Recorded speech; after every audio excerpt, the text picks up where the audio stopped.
fue una escritora, cantautora, dramaturga y compositora argentina. Nació en 1930 en Villa Sarmiento, partido de Morón, Buenos Aires. Obviamente, de manera unánime, como veníamos diciendo, la crítica la considera un mito viviente porque es la representante indiscutida de todas nuestras infancias. Estudió en la Escuela de Bellas Artes Manuel Belgrano de la ciudad de Buenos Aires y allí fue donde conoció a Sara Faccio, quien luego se convertiría en una fotógrafa muy famosa y pareja de María Elena Walsh en sus últimos años de vida. Y bueno, en cuanto a su vida lectora, de pequeña ella ya se consideraba una lectora muy ávida y a los 15 años, que esto sería alrededor de 1945, publicó su primer poema en la revista El Hogar. Este poema se titulaba Elegía y a este mismo le siguieron sus primeras publicaciones en el diario La Nación.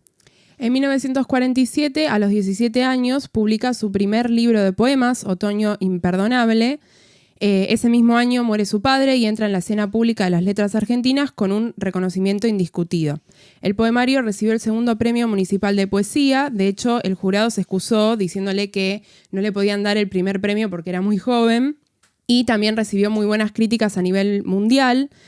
Juan Ramón Jiménez, Jorge Luis Borges, Silvino Campo, Pablo Neruda, todos dieron, digamos, buenas palabras y cariños, digamos, a este volumen.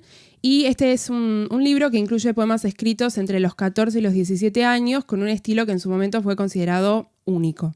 Una vez que terminó la secundaria y luego de que se recibió de profesora de dibujo y pintura, María Elena pasó una temporada en Estados Unidos habiendo sido invitada por Juan Ramón Jiménez, que era un poeta español muy conocido, quien además ganó un Nobel de Literatura.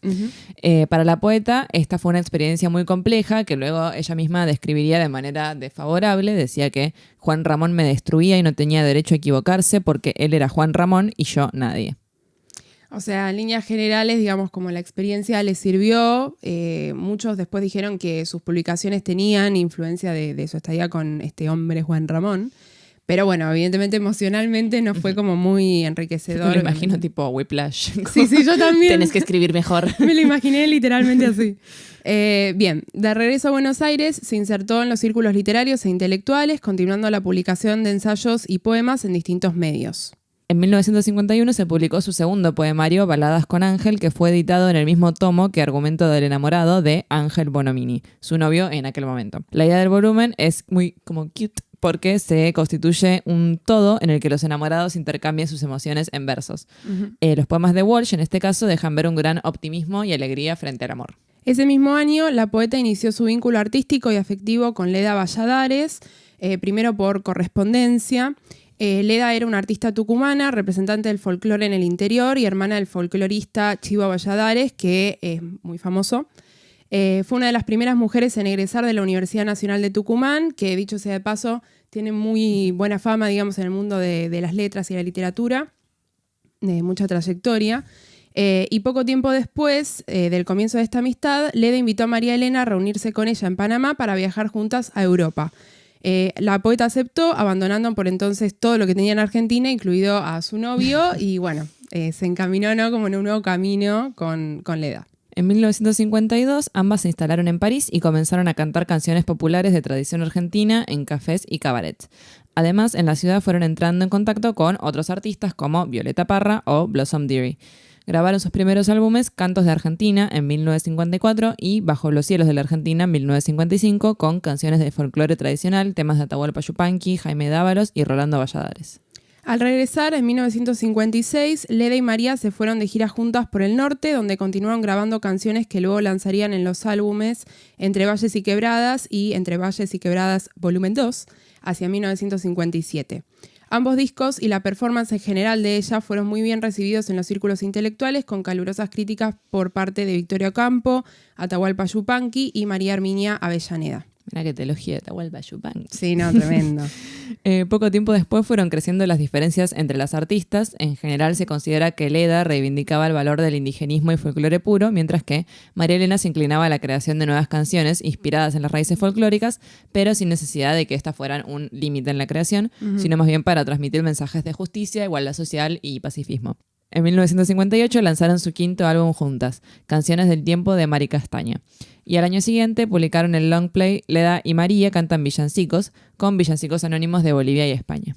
Al mismo tiempo, María Elena publicó su tercer libro de poemas, Casi Milagro, y ya desde su temporada en París había comenzado a crear poemas, canciones y personajes infantiles que solía compartir con Leda.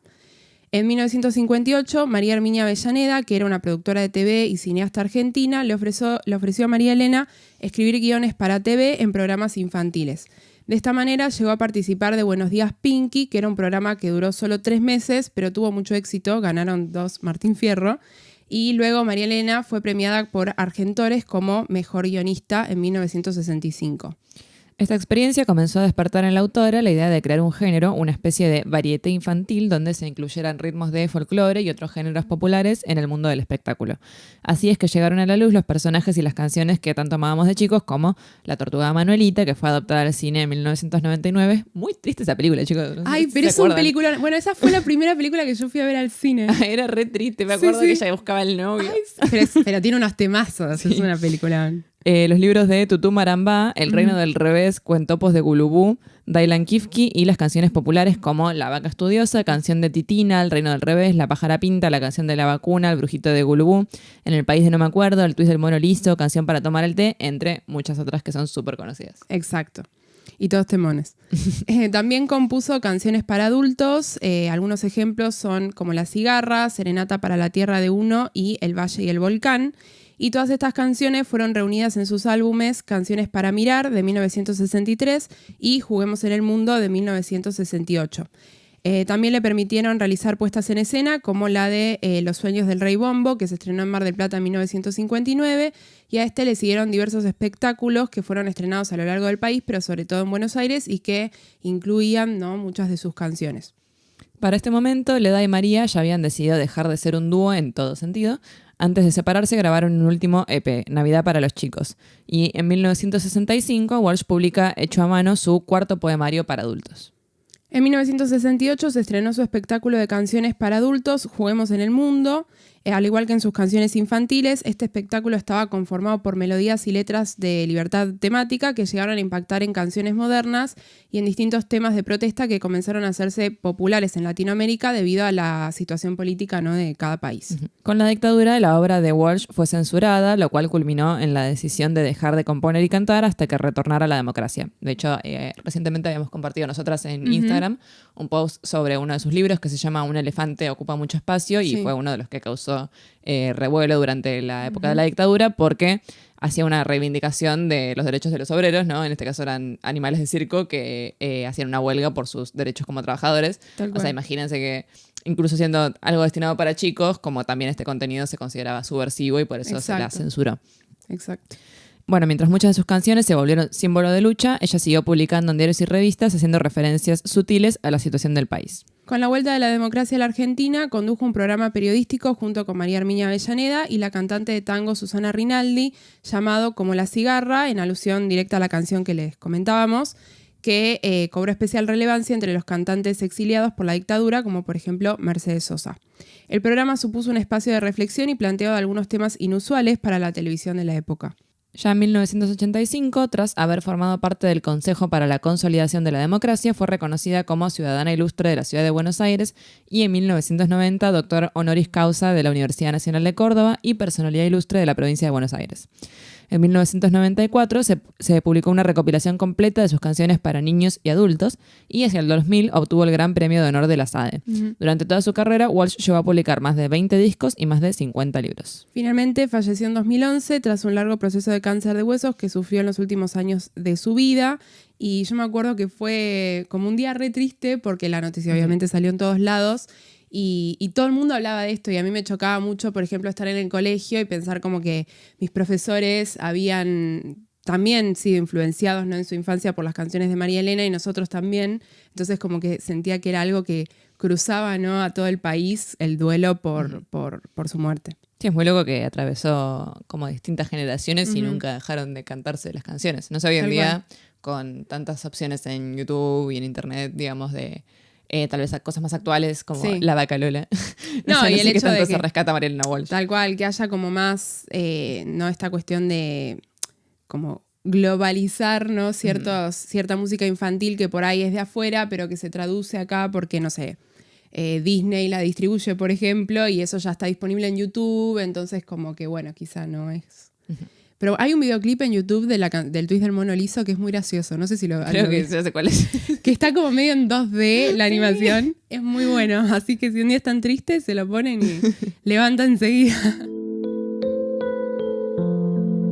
En el día de hoy vamos a centrarnos en algunos de sus poemas para adultos, dado que, bueno, no nos íbamos a poner a tocar acá la guitarra y analizar sus canciones. Aunque que igual, o sea, son, digamos, como decíamos, esto tienen comentario social muy importante, pero tal bueno, cual. Obviamente no son lo mismo que los poemas para adultos. Pero antes queríamos resaltar el labor de Walsh en cuanto a la defensa de los derechos de la mujer y las niñas, causa por la que luchó, publicó y accionó a lo largo de toda su vida. Walsh redactó diversos artículos en los que se expresaban que las ideas feministas las había extraído de leer a las grandes pensadoras, ¿no? Que muchas veces mencionamos como Virginia Woolf, Doris Lessing y Victoria Ocampo, entre otras.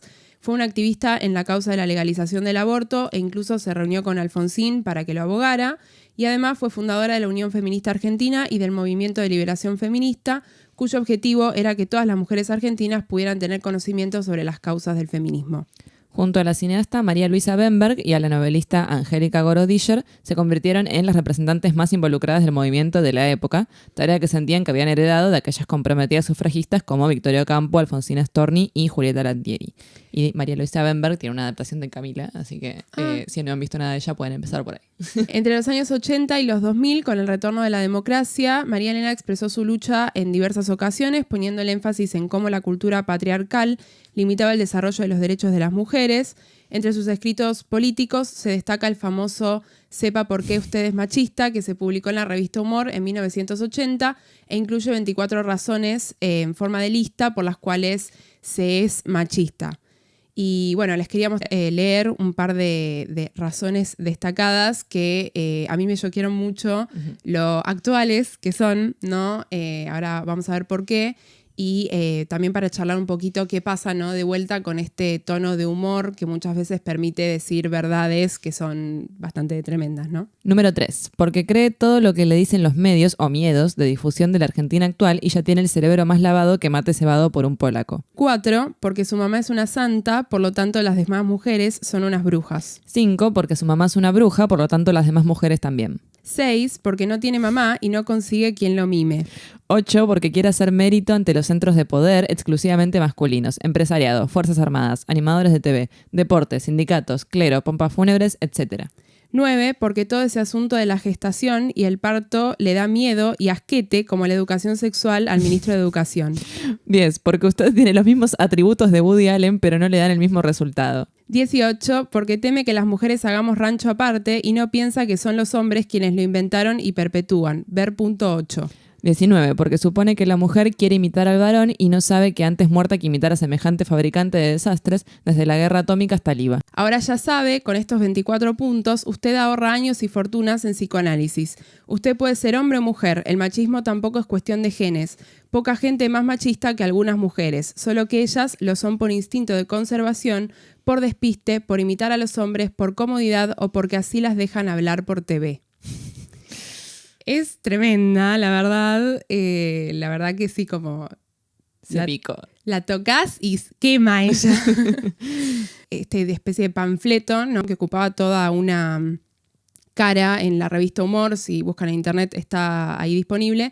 Venía ilustrada con una caricatura del rostro de Walsh, que tiene ahí una carita como muy burlona. Así que eso también me pareció gracioso. Y bueno, nada, esto les decía como que me parecía que algunos puntos, ¿no? Que estuvimos leyendo en los últimos años siguieron siendo relevantes, como esta cuestión de la ESI, ¿no? Y el Ministerio de Educación, o lo de Woody Allen, que a mí me estalló. Porque justo en este siglo también tuvimos un montón de polémicas alrededor de Woody Allen. Así que me pareció como muy impactante eso, ¿no? Sí, incluso tal vez hoy se suplantó a Woody Allen por Adam Sandler, porque la gente dice como que en todas las pelis de Adam Sandler está como él casado con una estrella así divina, tipo Jennifer Aniston, y como que entonces los tipos se piensan que con verse como Adam Sandler y usar shortcito y visera, como que listo, me pongo a seguir a Jennifer Aniston, no como lo mismo esto de, bueno, soy como Woody Allen, ¿por qué no puedo estar con Diane Keaton? Claro, tal cual. Y después lo del tema de la madre, ¿no? Que bueno, también muy actual. Como esta cosa de querer que en las relaciones como que te hagan todo, ¿no? Que te laven los platos, que te hagan la cama y que te cuiden como si tuvieras 5 años. Y creo que los hombres hoy en día siguen buscando también esta cosa de la novia madre. Tal cual, sí, totalmente de acuerdo. Y bueno, nada, justamente tenemos este tono como manifiesto mezclado con cuestiones de humor.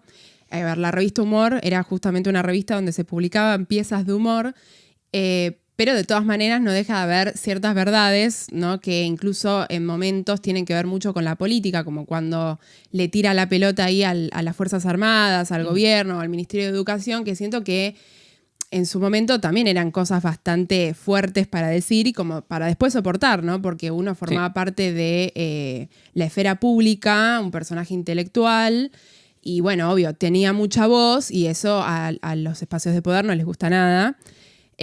Sobre todo que me imagino que la revista Humor era una revista muy difundida entre todo tipo de público, ¿no? Porque quizá no era una revista para un público especialmente erudito, ¿no? Así que esas verdades, ¿no? Mezcladas con ese humor iban a llegar a un público como más extenso de gente.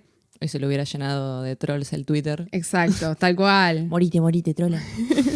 Y bueno, nada, como me hacía acordar también un poco a ese tono, ¿no? Que hablábamos cuando discutimos las crónicas de Tao Lao, de Alfonsina Storni, que dentro, ¿no? Como de un mismo discurso que tiene que ver por ahí con reírse de ciertas cosas que son bastante tristes en realidad, se oculta, ¿no? Como algo negativo que tiene que ver con todas estas cosas que hay que solucionar para realmente llegar a un plano de igualdad entre géneros, ¿no? Sí, sobre todo lo que dice al final, esta cuestión de que las mujeres no es que quieren ser como los hombres, ¿no? Cuando pedimos igualdad, no queremos ser como los varones, queremos igualdad de derechos, ¿no? Tal cual. Pero hay una metáfora que en inglés se usa mucho, que es que no queremos un asiento en la mesa, sino que queremos otra mesa.